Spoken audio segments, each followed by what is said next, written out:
Hello and Assalamualaikum. My name is Muhammad Hanafi bin Abdul Hadi, and these are the non-member of this group. Firstly, myself, I will explain about the case, and secondly is Nick Fakrul bin Nur Zamri will explain about the duty right and banker, and lastly, Jasmani binti Jamal will explain about the implication and court held. So, first of all, I will give an explanation about this case we got, which is the Indian Bank v. Ramachandran and Oz. So, this case is all about Ramachandran and Oz, which is respondent have served the Indian Bank for more than 10 years.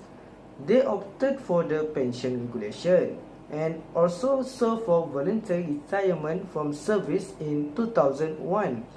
And all parties accepted the TNC of the retirement after. But the respondent also asked bank to take consideration about the period of leave available by them on loss of pay for their entire service in computing pensionary benefit. And lastly, the bank has rejected the consideration that made by the respondent. And the implication from this case, I will continue the implication of this case to my friend, which is Jaswani binti Jamal will explain about the implication and also the court held. Thank you.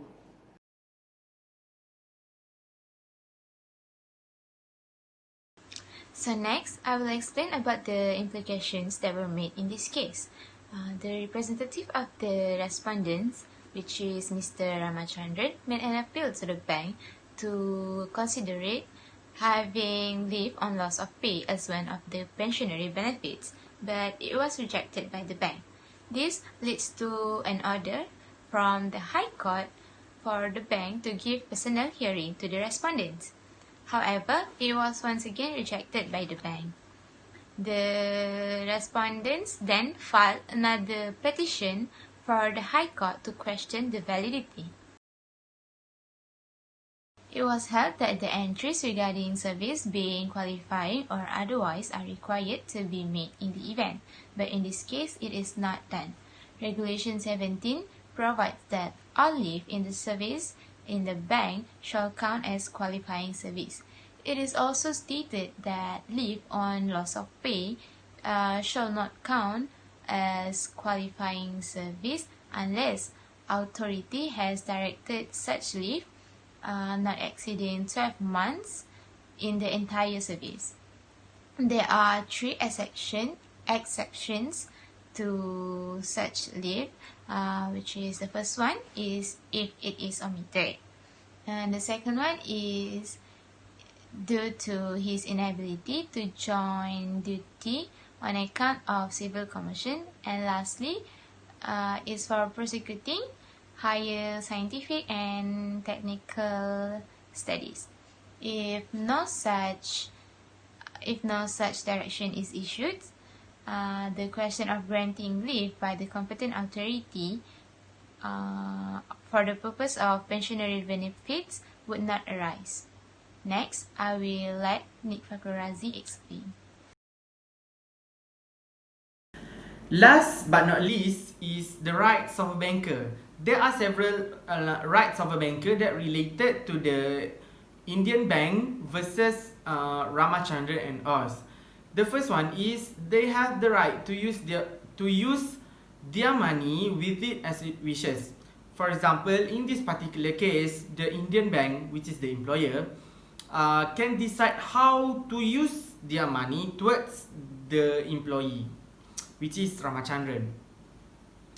So the Indian Bank agreed to give pension regulation and voluntary retirement from service to the Ramachandran in the first place. So here it shows that how they can freely use their money towards their employee. So the second one is the right to be indemnified for loss incurred when carrying out a service for their customer. In this case, the Indian Bank gives services for their customer such as they give the pension regulation to the customer, to their employee.